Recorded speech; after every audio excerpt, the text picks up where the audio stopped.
Naquele tempo, disse Jesus aos seus discípulos: Não tenhais medo daqueles que matam o corpo, mas não podem matar a alma. Pelo contrário, temei aquele que pode destruir a alma e o corpo no inferno.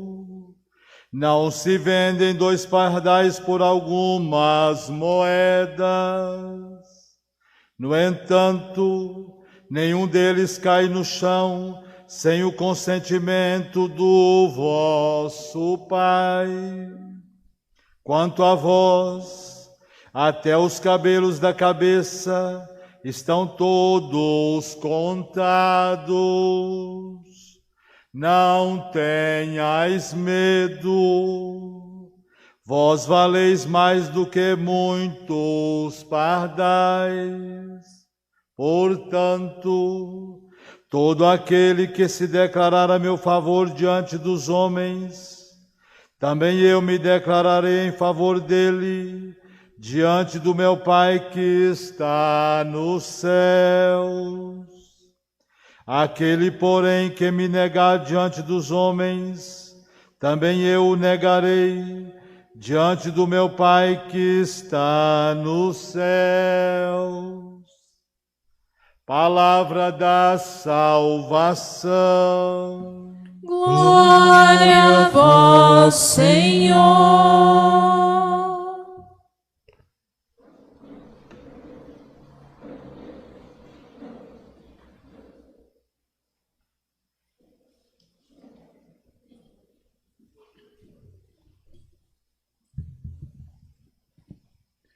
Estimado Padre Osias Xavier, nosso pároco, nosso diácono Alaércio, povo de Deus aqui presente, equipes de serviços desta paróquia, queridos irmãos e irmãs ouvintes da Rádio Imaculada FM que nos acompanham neste momento e demais internautas e os responsáveis pela transmissão aqui da nossa paróquia. Celebrar um mártir é recordar o vigor da Igreja. Há poucos dias nós celebrávamos o mistério do Gólgota, o mártir de Jesus, o martírio de Jesus, o derramamento do seu sangue pela redenção da humanidade. Quão profunda é a meditação que um católico faz acerca do Calvário, do Gólgota, da entrega do Senhor Jesus por nós e do seu sangue que escorre do madeiro, do alto da crucifixão, tocando o chão da nossa vida, da nossa humanidade tão pobre, tão desprovida de salvação e misericórdia. Os mártires foram e são homens e mulheres que sentem o toque do sangue de Cristo em suas vidas, diante das grandes exigências que o mundo faz em termos de perseguição aos cristãos. Todos os dias nós temos católicos, cristãos, morrendo mundo afora na defesa da fé. Nós ainda temos liberdade para a nossa fé. Não uma liberdade completa, mas nós temos a liberdade para orar, para evangelizar. Mas nós temos muitos lugares, muitos países que vivem sob o cajado da ditadura, dos tiranos, que perseguem a fé, que perseguem Jesus. Jesus nunca deixou de ser perseguido. Mais do que nunca em nosso tempo, o Cristo é vilipendiado por tantos que abandonam a fé cristã, por tantos sistemas e ideias que são contrários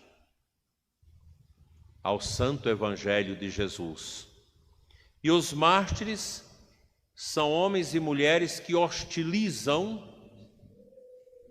os elementos da besta do Apocalipse, que neste mundo se levanta contra o Evangelho. Os mártires são estes que São João, na ilha de Pátimos, quando falava com Deus, contemplando o mistério do Cordeiro, Deus lhe pergunta, após a visão que ele contemplou, dos 144.000 vestidos de branco, ladeando o Cordeiro, e Deus pergunta, sabe quem são estes? Não, Senhor, não sei. Eu quero saber. E Deus disse a João, estes são aqueles que vieram da grande tribulação. Alvejaram suas vestes no sangue do Cordeiro. Passaram pelas tribulações.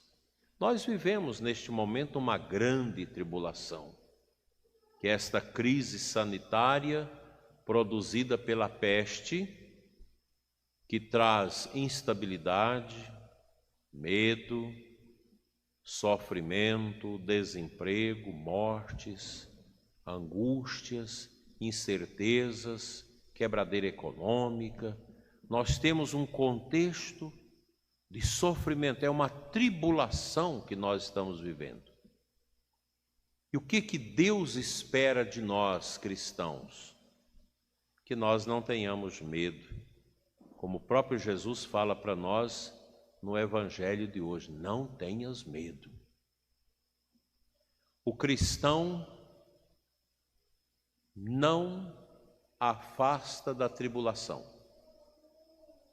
Todas as tribulações e provações que o mundo nos oferece é para nós motivo de graça, é motivo de esperança, é motivo de superação.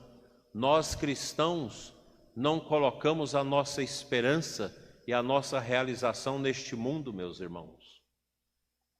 Este mundo é um Getsemane permanente de provações, de tentações, de sofrimento. Jesus viveu a suprema angústia no Getsemane. O Getsemane é esse jardim do mundo, do antigo paraíso, onde nós temos a tentação de Satanás para nos tirar a fé, para nos levar às misérias do pecado que não nos deixa cumprir a vontade de Deus.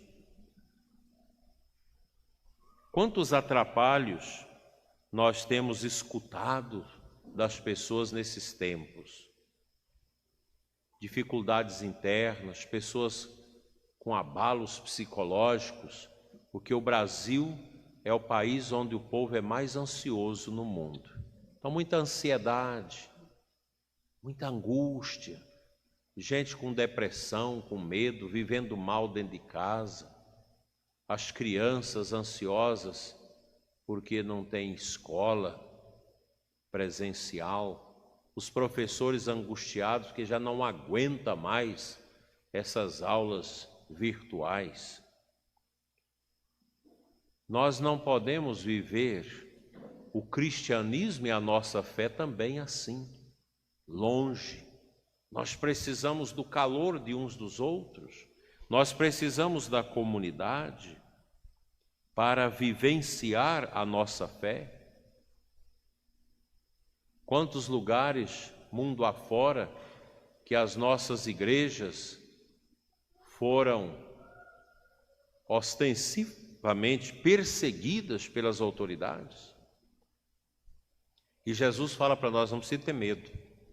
Você tem que ter medo de quem destrói a sua alma, não de quem destrói o seu corpo.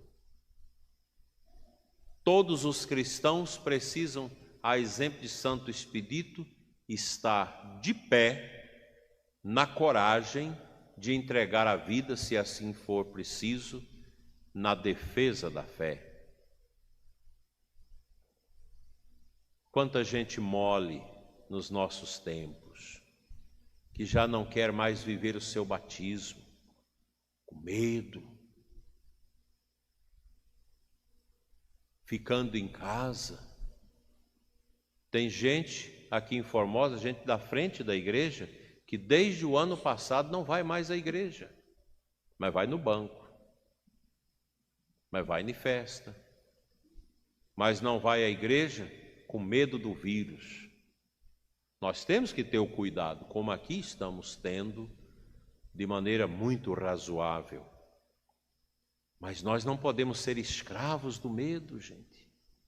Ah, mas se eu pegar o vírus e morrer, mas você deve estar preparado para morrer. Todos nós devemos estar com o coração preparado para a morte.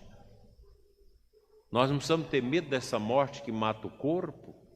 Nós precisamos temer a morte que mata a alma, que joga a alma no abismo do inferno e da condenação. Jesus é muito claro ao dizer que aquele que me negar diante dos homens, também eu o negarei diante do meu Pai que está nos céus. E a gente nega Cristo na preguiça da oração. Eu estou falando isso aqui porque muita gente está escutando pelas mídias e pelo rádio, porque vocês têm sido fiéis aos trabalhos da igreja, às vezes vindo à igreja com o coração miúdo, sofrido por tantos desatinos, mas estão aqui. Mas quantos que nos escutam neste momento que estão distante dos sacramentos, já não confessa, já não vai mais à missa, já não visita o Santíssimo Sacramento, já não tem mais aquela bonita prática de vir rezar o terço no Santíssimo, o rosário, de fazer a sua adoração, porque estão com medo, estão negando a Cristo. Quanto a vós, até os cabelos da vossa cabeça estão todos contados. Deus nos conhece antes do nosso nascimento. E Deus já nos conhece como vai ser o nosso enfrentamento final da morte e para onde nós vamos. Deus já conhece. Até os cabelos da nossa cabeça estão contados. Não tenhais medo, porque vós valeis muito mais do que os pardais. E Jesus fala, aquele que me declarar diante dos homens, será declarado por mim também diante do Pai. É o testemunho, é o martírio. Santo Expedito é um militar, é um santo do século IV, do Império Romano, que era mundano, que vivia uma vida longe de Deus. Mas alguém certamente mostrou com a vida a beleza de ser de Cristo. E estes homens esquisitos, ateus, medonhos, mundanos, eles são vazios. Santo Agostinho era assim. Os grandes convertidos eram assim. Também não foi diferente com Santo Expedito, que vivia o mundo dos prazeres, a riqueza, a vaidade do império, mas tinha o coração vazio porque ele não tinha Jesus.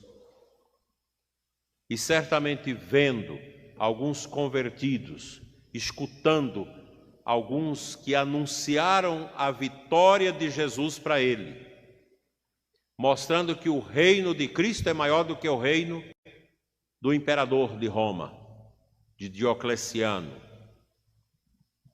que o fogo que Jesus acende pelo Espírito no nosso coração é um fogo que arde em amor, em fé, em esperança. Contemplando estas pessoas, de repente, Santo Expedito foi tomado pelo poder do céu. A sua alma foi invadida pela graça de Deus. Quantos intercessores, quantas pessoas cristãs dentro do exército que sabia, se ele converter, vai ser uma grande bênção. E ele tem um coração bom, ele vai converter. Intercederam, rezaram, até que ele decidiu por Jesus.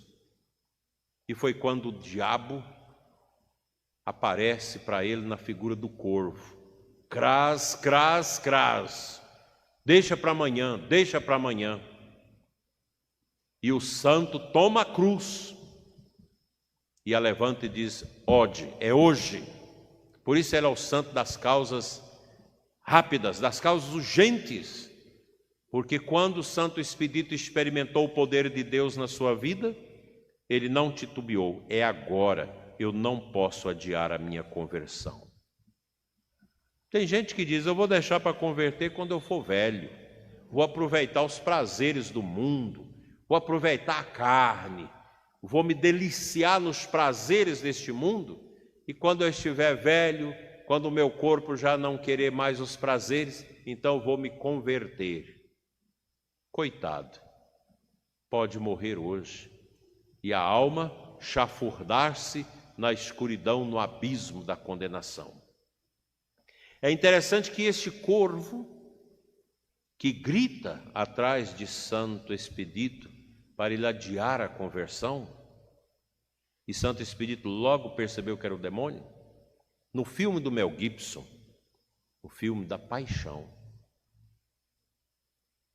este corvo arranca os olhos de Cestas, o mau ladrão, aquele que debochou de Jesus na cruz. Enquanto Dimas brigava com ele: não faça isso, porque este homem é justo, nós merecemos a cruz, ele não. E Cestas abusava de Jesus, escarnecia de Cristo, como os pecadores de hoje escarnecem da igreja, escarnecem do Evangelho. E Dimas diz: Senhor, quando estiveres no paraíso, lembra-te de mim.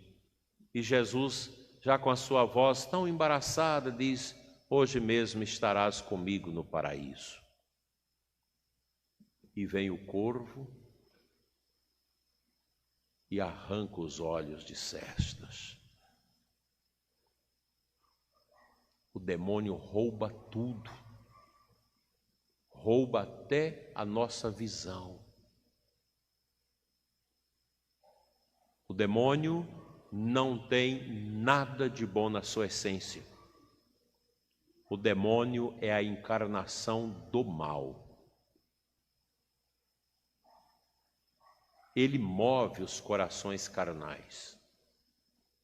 Ele move aqueles que se acham deuses. O demônio faz tudo para que nós não prosperemos na oração. O demônio tem o princípio do deboche em relação àquelas almas que ele toma para si.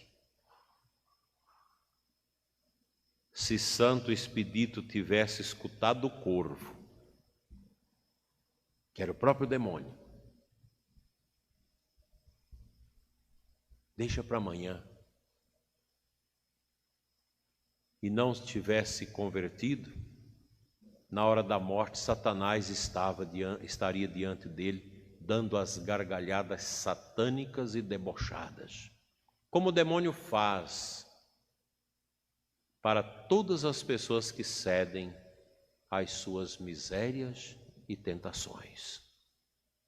Nessa pandemia, o pai do inferno botou para trabalhar todos os diabos, Todos os espíritos das trevas estão em ação, diuturnamente, 24 horas, colocando angústia no coração das pessoas, levando os jovens ao uso das drogas, levando crianças ao abuso, às vezes dentro da própria família, levando os casais à separação, levando os sacerdotes ao cansaço e à fadiga, tirando as pessoas da igreja, levando as pessoas à preguiça espiritual de não querer mais orar, levando as pessoas ao desrespeito às outras, à frieza, a um coração gelado, insensível com os sofrimentos do outro. Não temos um espírito das trevas de férias. Todos estão em trabalho, mundo afora, criando divisão, fazendo as pessoas usar o vírus para a política, para a desunião, levando as pessoas ao desespero, à depressão, ao suicídio, e por aí vai. Por isso, meus irmãos, hoje, quando nós olhamos para o Círio Pascal, que representa o ressuscitado, tenhamos presente que o Círio representa também a igreja. Quando na vigília santa foi cantado o Exultet, tem uma parte lá bonita que fala da cera virgem da abelha, que nos deu esta vela. Claro, hoje nós não temos cera de abelha suficiente para fazer tantos círios. A gente faz de uma outra substância mais de petróleo, de parafina, mas não perdeu o sentido. Essa parte física do Círio Pascal representa a igreja, o trabalho das abelhas. O círio tem esse sentido. Nós somos as abelhas de Cristo, que vamos formando a colmeia do seu amor, que é a igreja. E esse fogo é Ele, é Cristo, o fogo novo, que alimenta a nossa alma no testemunho. A igreja, que é o corpo de Cristo, místico, no qual nós entramos pelo batismo, ela é o sinal da esperança neste mundo. E a esperança de Cristo nesse mundo está na nossa vida, que aderimos a Ele, na comunhão dos santos. Daí hoje, quando a nossa paróquia celebra essa bonita festa de Santo Expedito, completando a nossa novena, nós podemos cultivar no nosso coração a saudade do céu. Todos nós temos saudades do céu. Ah, mas eu nunca estive lá. Pelo contrário, você foi criado no coração de Deus, no céu, na eternidade. Deus te colocou no seio da sua mãe, te encarnou na matéria daquele embrião que concebeu, e naquele momento, de forma muito concomitante, Deus te inseriu ali, para você crescer, nascer, viver neste mundo, ser luz para os outros, cumprir a sua tarefa, dar o seu testemunho e chegar à vida eterna. Não há algo maior do que isso. Por isso, meus irmãos, nós estamos aqui, sentados nessa cadeira desconfortável. Poderíamos estar lá em casa, esparrachado em cima do sofá, assistindo os obituários da nossa televisão, que só fala de morte, não fala de esperança. Poderíamos estar fazendo qualquer outra coisa, e nós estamos aqui, olhando para o círio, olhando para o altar e olhando para a imagem de Santo Expedito. Essa é a nossa riqueza. Essas coisas tão pobres é a nossa riqueza de católicos. de homens e mulheres que recebeu a luz do batismo, que quer ser como o círio, o fogo novo, vivendo o amor no casamento, os filhos obedecendo seus pais, a gente cuidando dos idosos, dos doentes, vivendo esse amor na família, que a família ela possui um valor absoluto para nós cristãos, não é relativo, é absoluto, porque a família foi dada por Deus e é na família que a gente vive essa imagem da igreja. A família, como dizia São João Paulo II, é a igreja doméstica. Que esta novena, que agora encerramos com a festa de Santo Expedito, nos ajude a ser melhores e que no ano que vem nós estejamos todos aqui juntos, oxalá sem esses distanciamentos, para a gente poder dar aquele abraço gostoso uns dos outros e dizer com toda alegria: nós somos a igreja que olha para Santo Expedito, santo de Deus, para a Virgem Maria e deseja o céu, praticando o bem, fazendo a justiça acontecer. Que ele, Santo Expedito e a Virgem Maria, interceda por nós, hoje e sempre. Amém.